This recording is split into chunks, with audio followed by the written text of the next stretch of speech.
Bueno, tenemos el placer de recibir aquí hoy, en esta mañana, a la representante del Programa de Naciones Unidas para el Desarrollo en la República Dominicana, Inka Matila. Ella es reciente, tiene meses ya, no tiene un año todavía. 8 meses. 8 meses aquí en la República Dominicana. Y Sócrates Varina. Ambos vienen a hablar sobre el último informe de desarrollo humano que ha puesto a circular, que ha presentado a la sociedad, al mundo, porque no es solamente la República Dominicana, el PNUD. Y bueno, ya lo vimos en los diarios de hoy, resaltado porque ayer hicieron una rueda de prensa, ayer fue que se presentó el informe, y se resalta el impresionante crecimiento de los índices de desarrollo humano en la República Dominicana. Cuéntenos ustedes, ¿cuáles son los hallazgos principales? ¿Cuáles son las novedades que trae este informe este año? Además, muchas gracias por recibirnos y esta ocasión. El Informe Global de Desarrollo Humano de este año lanza una nueva generación de informes de desarrollo humano para PNUD. Principalmente, PNUD está retomando con fuerza su papel analítico para poner temas centrales para el desarrollo de las personas, pensando personas al centro del desarrollo en la conversación pública global. Este informe, su mensaje clave es más allá de los ingresos, más allá de los promedios y más allá de los presentes, las nuevas desigualdades del siglo XXI. Entonces está tocando un tema central, lo que probablemente está reflejado detrás de varias de las manifestaciones que estamos observando, no solamente en la región de América Latina y el Caribe, sino en el mundo entero. Hay algo en la inequidad que no estamos entendiendo.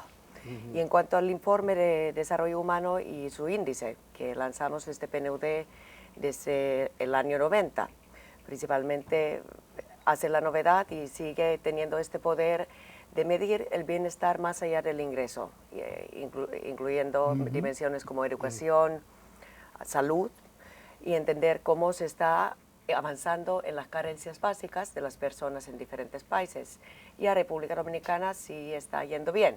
Se mantiene la posición de de índice de desarrollo humano alto y ha subido una posición desde el año pasado. ¿Subió a qué posición subió? ¿En qué En la posición 89. ¿En la? 89 de 189 países. De 189. O sea que estamos ya en la media hacia arriba. Hacia arriba. Subimos un escalón en este último año. ¿Y a qué se atribuye esa alza? ¿Dónde que está la mejoría más significativa? Bueno, estamos viendo mejoría en indicadores como la esperanza de vida al nacer. Ya tenemos una esperanza de vida de 74 años. Desde el 90 hasta el 2018 hemos crecido 7.3 años en esperanza de vida, y eso tiene que ver que mejora la mortalidad infantil y hay menos mortalidad infantil, está reduciéndose la mortalidad materna, y hay indicadores que impulsan quizás mucho más, que son los indicadores monetarios de ingresos, porque el crecimiento económico y el ingreso es necesario, aunque no es suficiente para el desarrollo humano sostenible. ¿Pero qué datos usaron para medir la mortalidad?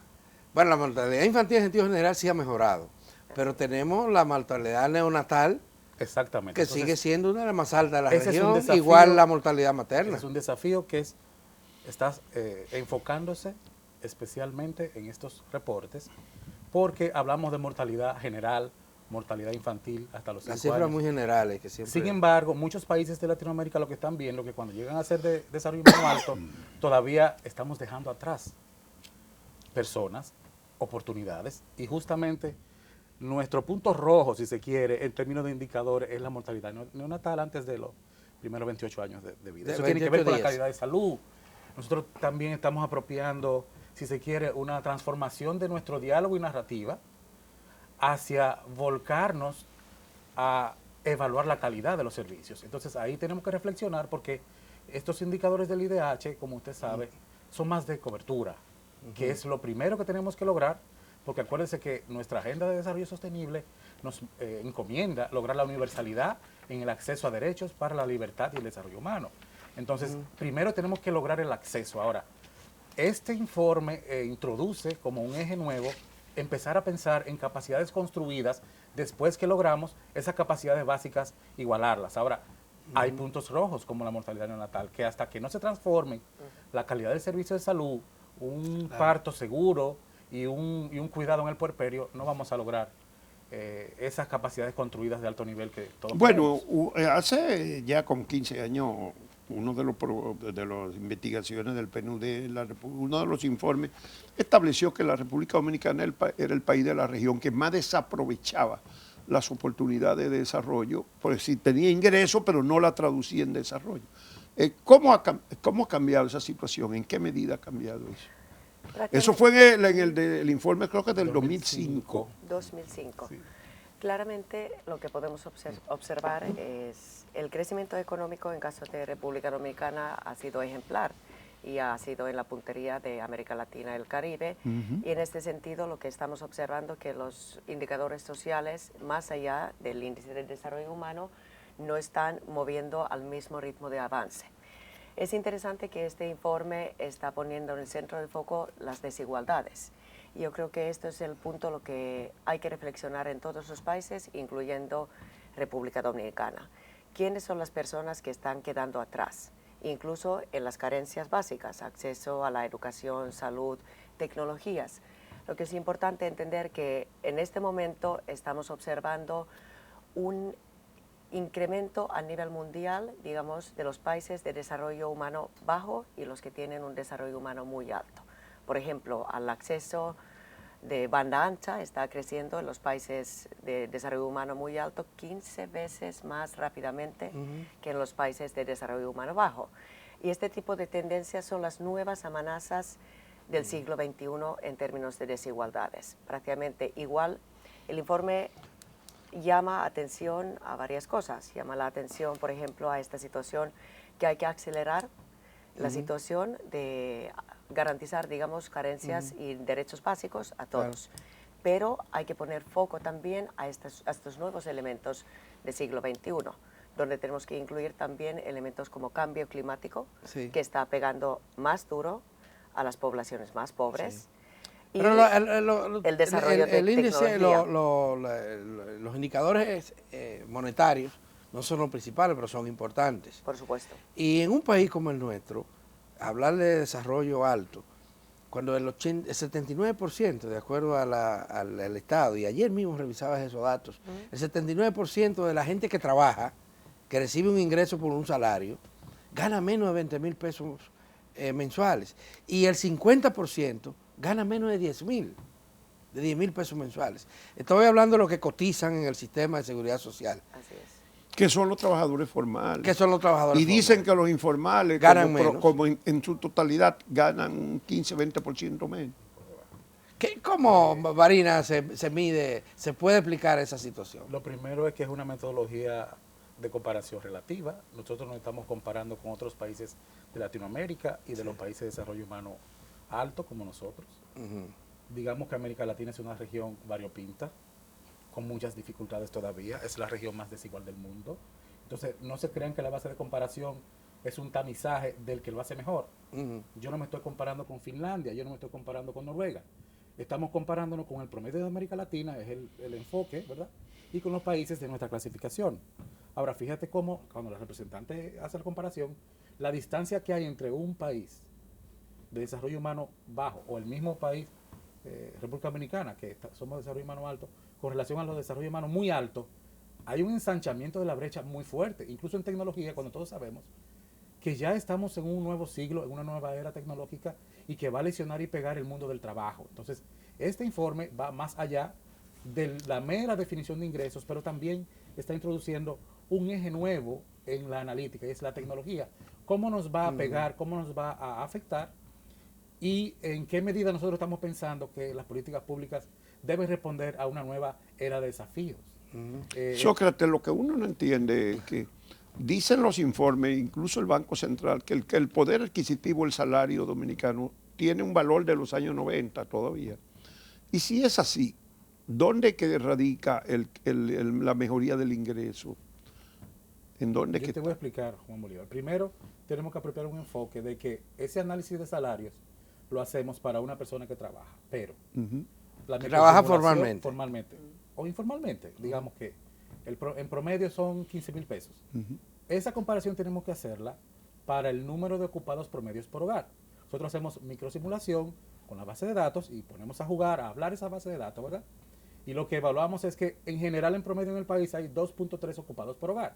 Entonces, esos 15,000 pesos tendríamos que multiplicarlos a menos por 2 si hay 2 personas ocupadas, ¿verdad? En promedio, estoy hablando de la familia tipo.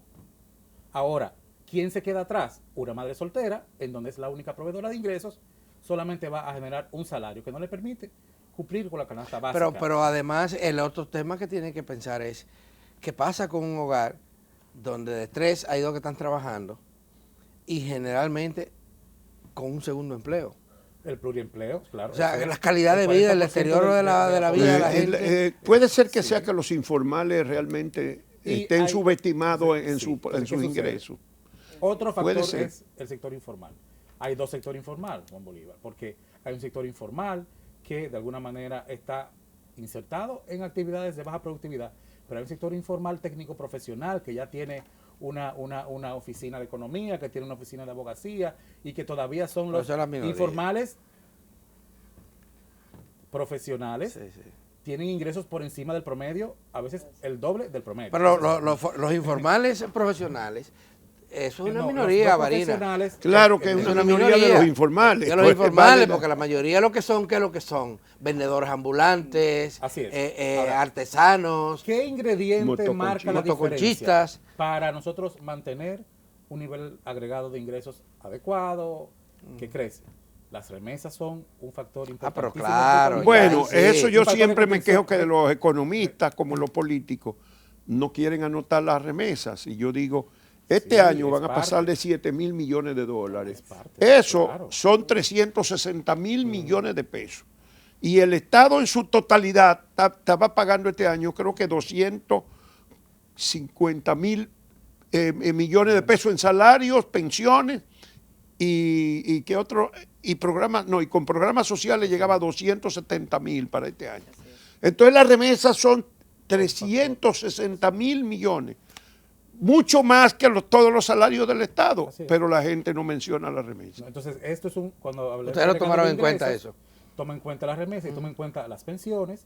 Ahí Toma- debe estar, porque el Exacto, crecimiento ha exacto. sido muy sostenido Exacto. durante los últimos Pero 15 el años. otro elemento que hablaba la representante, además, mencionó el tema de los accesos a los servicios básicos. Así es. Servicios de agua, servicios de salud, servicios de educación.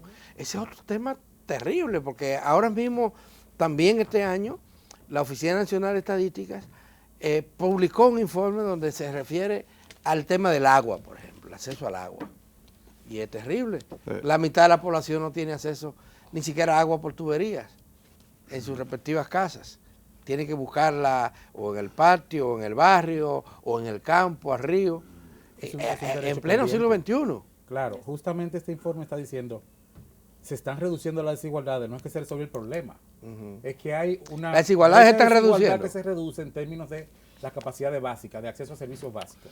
Y ahí estamos viendo que todavía vemos construcciones en la frontera importantes a nivel del sector de educación, derivado del 4% del PIB que estamos invirtiendo, y que permite el acceso a muchos niños que entraban a la escuela a los 10 años en Pedernales, por ejemplo, y ahora pueden entrar a los 6 años, incluso hasta los 3 años, si hay escuela inicial. Entonces, se están reduciendo esas brechas de incapacidades básicas en provisión de servicios para población en pobreza extrema, pero al mismo tiempo, lo que nos dice el informe, tienen que ver, respirando y mirando al horizonte, el año 2030, porque más allá de los promedios del IDH y de los indicadores que todavía podemos construir, hay desigualdades en capacidades construidas de alto nivel que se están ampliando entre los ricos y los este pobres. informe pone el acento en la desigualdad. Exacto. La esencia de mostrar la desigualdad. Que ya Inca, al hacer la introducción, señaló que viene desde el nivel universal. Se da en América Latina, que dicen que es el continente más desigual, y nosotros que también tenemos una alta desigualdad. ¿Cómo vamos a hacer en el mundo? Inca viene del mundo desarrollado porque ella es finlandesa, aunque nacida en Ecuador. Aunque tenga un nombre aborigen. En Ecuador, y por eso se llama Inca, nos lo dijo ella misma. Así es. ¿cómo Y que- 18 años en América Latina, el Caribe. Así 18 tiene. 18 años Ah, pues en la ya, región. ya usted es latinoamericana. Sí, está ¿Cómo va a profundizado. alcanzar el equilibrio del mundo? Los diagnósticos indican que el 1% de la población mundial que hoy día son como cuántos, 75 millones de personas. Esos 75 millones de personas tienen una riqueza similar a cuánto al resto de la... El informe tiene algunas ideas muy importantes en esta línea. No tiene recetas mágicas, porque claramente la situación de cada uno de los países es diferente. Ahora bien, principalmente lo que dice que hay que primero entender las desigualdades mejor. En este mundo y en este momento estamos poniendo mucho énfasis en, digamos, medir la desigualdad en cuanto a ingresos. Pero justamente este informe está diciendo que hay que ver más allá de los promedios y hay que introducir nuevo tipo de variables. Y hay que ver hacia futuro, principalmente cuáles son los temas que hay que tomar en cuenta, que son justamente dos elementos que resalta el informe: cambio climático y el desarrollo tecnológico. Ahora bien, en cuanto a las opciones de Pero eso de política cambio pública, climático es verdad, porque Donald Trump dice que eso no es cierto. Y él uno sabe. mira cualquier tipo de evidencia científica desde hace ya no solamente varios años, sino décadas. El cambio climático es un hecho y ha llegado aquí para quedarse. Y cada vez más evidente. Exacto, y lo estamos viviendo, incluso en estos 8 meses en República Dominicana, está claro que sí existe. Ahora bien, volviendo a los temas de opciones de política. El informe lo que dice que primero hay que acelerar, digamos, el trabajo hacia las carencias básicas: salud, educación, niveles de ingresos decentes. Pero esto no es suficiente, porque las brechas están creciendo.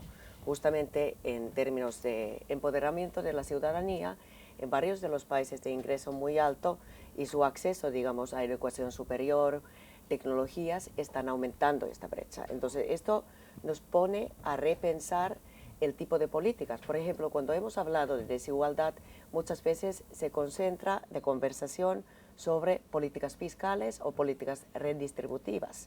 ¿Qué dice el informe? Muchas veces uno, antes de nacer, ya tiene predeterminadas sus condiciones de desigualdad. La desigualdad está acumulando a lo largo del ciclo de vida y está incluso transmitiéndose de una generación a otra. Esto entonces requiere unas respuestas mucho más integrales, un paquete de políticas que a través de los sistemas de protección social, además de este tipo de medidas de redistributivas que son importantes, pero nada suficientes. Hay que concentrar en etapas premercado, mercado y posmercado.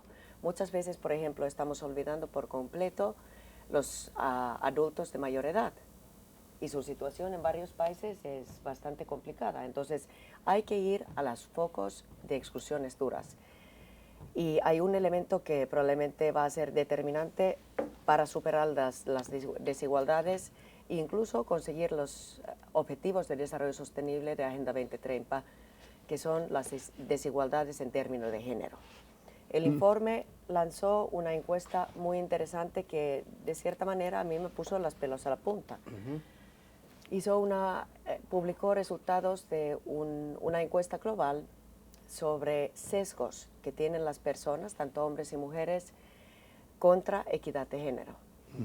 Y este sesgo está creciendo. Aquí también.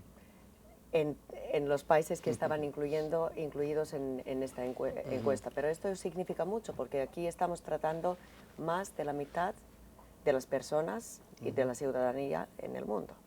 Entonces, si no superamos las brechas en términos de equidad de género, no vamos a lograr desarrollo humano ni desarrollo sostenible. Bueno, pero no estamos haciendo esfuerzo. La incorporación de las mujeres cada vez más notable. Ellas mismas se han incorporado, por ejemplo, a nivel de estudiantes, en las universidades ya son casi 2/3 las mujeres. E incluso en caso de República Dominicana, más de 80% de los reconocimientos académicos llegan a las mujeres, pero la tasa de ocupación de las mujeres en el mercado sigue laboral siendo baja. O el ingreso, incluso en el sector formal, es más de 20% menor. Ahí es que se nota la desigualdad, porque la inequidad, porque mientras más... Hace muchos años que yo registro, desde que mis hijos estaban en la primaria, y hace 20, 25, 30 años atrás, yo registraba que un varón y una muchacha. Siempre la muchacha tuvo mejor rendimiento. la niña. Pero en el colegio, y colegio de clase media y media alta, eran todos, tú veías los cuadros de honor y de cada 10 habían 8 niñas. Entonces, ¿qué resultado quiere decir? Que hace 20 o 25 años eso viene registrándose. Ya son profesionales. Entonces, ¿por qué siguen teniendo tanta desigualdad en el salario? Si ellas se suponen que llegaron con más preparación. Así es, pero principalmente estamos hablando, digamos, de obstáculos invisibles y visibles. En El este techo de sentido. cristal. Por ¿Y cómo ejemplo, romper ese techo? O ¿cómo superar rompemos ese el techo, techo? o brincar ese techo. Yo creo que hay que poner el foco y hay que entender, hay que tomar medidas también fuertes poniendo las necesidades diferenciadas de mujeres al centro de políticas públicas. Por ejemplo, si no resolvemos situaciones, por ejemplo, de cuidado, en este momento las mujeres están asumiendo la mayor parte de trabajo de cuidado en los hogares, claramente ya de entrada tiene 2 empleos. Sí. Esa es la recomendación número 1. Esa es la recomendación número 1 de las 77 que tiene el informe Atalí, que yo lo volví a revisar en estos días. Es muy bueno además. Y empieza con esa, incorporar a las mujeres al desarrollo, como centro del desarrollo en República Dominicana. Y en este momento también hay La un número elemento muy importante, lo que tiene que ver la participación de mujeres en toma de decisiones. A mí me gusta estar incluidas en las decisiones que se toman sobre mí. Yo creo que esta es la percepción de cada una de nosotros. Hoy actualmente, no solamente en República Dominicana, sino en la mayoría de los países del mundo, incluso del desarrollo humano muy alto, todavía la participación de mujeres Muy limitada.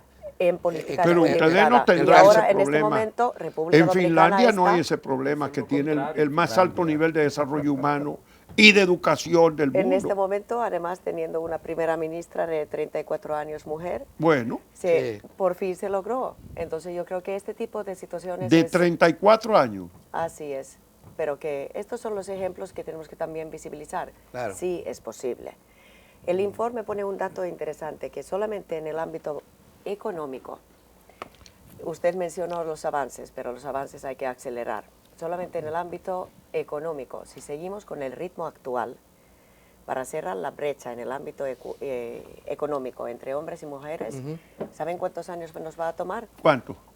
202 años. No, hombre, ¿cómo va a ser? ¿No? Son 2 generaciones por lo menos. Hay que acelerar Esperando entonces. que se aumente Hay la que esperanza acelerar. de vida. Y hay cosas que no sé, que son tan difíciles para los gobiernos, porque aquí nosotros tenemos 22 ministerios, solamente hay 3 mujeres. Exactamente. Las alcaldesas, que ya son 135 van, solamente hay el 7% son Pero alcaldesas. hay un Pero valor. Estados Unidos habla mucho Sí. y Pero allá también hay la representación política de las mujeres es extremadamente limitada, es más baja que aquí. Así es. Sí, pero un valor que posiciona el informe justamente es que no solo le corresponde al gobierno, es que le corresponde a toda la sociedad. Sí. La desigualdad de género tiene mucho que ver con la cultura y con la normalización de lo malo. Y que ya encontremos raro lo bueno, que sean la mitad de las mujeres ministras, por ejemplo. Entonces, hay que transformar los espacios a nivel público, de cómo se contrata el trabajador, la trabajadora, y qué valoración se le da al Y momento a nivel de... privado también. A nivel privado, una nueva visión empresarial de inclusión, de entender que los niveles de productividad es un eje fundamental de nuestro nuevo paradigma y de nuestro nuevo plan estratégico del PNUD con esta nueva narrativa. La productividad es fundamental. ¿Y cómo logramos productividad? Es con creación de capacidades. Y las mujeres se están capacitando más y duplican las aulas universitarias, en las aulas universitarias a los hombres. Vamos a tomar ese factor que puede ser acelerador, impulsor de más productividad, dando oportunidades a las mujeres, pero para eso tenemos que hacer políticas que igualen los salarios. Entonces se requiere, además de políticas nacionales y transformación de cultura, políticas de discriminación positiva. ¿Por qué no se plantea una ley de igualdad salarial en el sector privado y que tanto la mujer como el hombre en el mismo nivel profesional ganen lo mismo? Pero tengo entendido que el tema de la desigualdad salarial tiene que ver también con los puestos que se ocupan. Así es. No es que hay un salario para mujeres, un salario para hombres, sino que hay puestos a los que casi nunca acceden las mujeres. Lo que vemos en un hotel, ¿No es así? por ejemplo. ¿Eh? La mujer en un hotel de Punta Cana, de Bávaro, es la mucama. Ujú. y es la cocinera, pero ¿quién es el chef? El hombre. No, y en los bancos son cajeras. Exactamente, son cajeras, administrativos, y llegan Bueno, a pasa veces. lo mismo en los periódicos, son los hombres son los directores, en la televisión son los hombres los directores. porque siempre hemos tenido el En poder. la- Entonces, Juan Bolívar, debemos de adoptar una nueva masculinidad. Y en Que las negociemos iglesias poder. los sacerdotes son hombres Así es. y no hay Así es, sacerdotisa. Así es. Todos los Ese- estamentos sociales, así es. esa Pero la aquí realidad. es importante entender que yo creo que hay que revisar las actitudes y hay que entender que sí es posible. Esto es uno de los mensajes claves de este Del informe. informe. Realmente les invito a leer, lo tenemos ya disponible en español, en su versión resumida, y muy prontamente todo el informe que va a tomar una buena lectura. Sí, sí, sí. Es un tocho de Para informe, nosotros es pero valioso. muy interesante. Ya, pero está en impresión. Está en impresión el y está, completo ya. está Esto disponible es, en la esta es página web. la versión ejecutiva, digamos el resumen. Así es. Bueno, tres cosas más que queden claro aquí, rápidamente, sí, que se puedan enumerar. Primero, Juan Bolívar, si hablamos de datos, el índice de desarrollo humano o nuestra capacidad, ¿verdad?, de lograr de desarrollo humano, tiene una evolución positiva. Eso es muy bueno, es un buen desempeño en comparativo a la región latinoamericana. Sin embargo, estamos viendo que a pesar de que el desarrollo humano está creciendo, podemos lograr un desarrollo óptimo superior. ¿Qué está deteniendo que no logremos un desarrollo humano óptimo? Las desigualdades de género. Vemos en la evolución de nuestro índice de desigualdad de género que se está estancando en los últimos 3 Pero años. no solamente de género, también económica, social. Claro, ese índice de desigualdad de género toma en cuenta indicadores de empoderamiento, esa participación política de la mujer, acceso al mercado de trabajo y salud sexual y reproductiva de las mujeres. Entonces, hay temáticas como el embarazo adolescente, por ejemplo, que está conteniendo las oportunidades de desarrollo humano. Somos un país que se parece a África subsahariana en términos de la tasa de embarazo en adolescentes. Hay cosas que debemos de enfocar como puntos rojos que tenemos que comenzar a trabajar con nuestros aceleradores. Y no influye que el 30 y pico, 40% de los hogares son mujeres solas que tienen que atender a la familia. Exactamente. Entonces, No esos le trabajos, castra su posibilidad de evidentemente le trunca, ¿verdad?, las posibilidades de desarrollo humano futuro. Pero ustedes Y es- casi siempre, me refiero al sistema de Naciones Unidas y los organismos multilaterales, rehusan plantear un tema que es central también, Sí. es la distribución de las riquezas. Ah, pero Es como, justamente. y el salario, por ejemplo, es una vía para distribuir las riquezas. Con los salarios que nosotros tenemos, es imposible superar las riquezas y la Sí. equidad y la inequidad de la sociedad. Yo creo que este punto es muy válido y lo hemos conversado, pero yo creo que quiero destacar también este informe, principalmente lo que dice que si concentramos toda la conversación en la parte de ingresos y de riqueza, que por cierto en América Latina la percepción de distribución de riqueza está de injusticia en este sentido, está creciendo cada vez más alto que muestran, digamos, las cifras oficiales de medición de desigualdad en términos de ingresos. Pero tenemos que empezar a enfocar en políticas públicas mucho más allá del momento de mercado. Antes de nacer, el tema de sistemas de protección social, esquemas en este sentido, realmente hay que tomar en cuenta que tenemos que enfocar a acciones que desde primera infancia, desde escolaridad, pueden Para estar eso se necesita rompiendo. un Estado con dinero. Sí, con y en recursos. este sentido también lo que el informe, otro elemento, lo que está poniendo en evidencia, que muchos países están perdiendo mucho de su potencial de productividad. Hay que romper mitos que crecimiento implica desigualdad, sino que justamente liberando este potencial de productividad en los países también se puede impulsar una mayor recaudación de Bueno, ingresos. se podría hablar mucho más de este Sí, sí, informe sí. y con estas Por dos supuesto, da para mucho. personas Y que nos han seguiremos. honrado esta Sí, sí. mañana. Le vamos a agradecer muchísimo a Inca Matila, la representante residente del Programa de Naciones Unidas para el Desarrollo, y a Sócrates Varina, quien es economista y uno de los consultores de este informe sobre desarrollo humano 2019 del PNUD. Muchas gracias y vamos a esperar gracias. entonces el libro completo para que podamos tener mayor información y lo comentaremos por aquí. ¿Cómo no? Sí, Muy sí. bien, Muchas muchas gracias. gracias.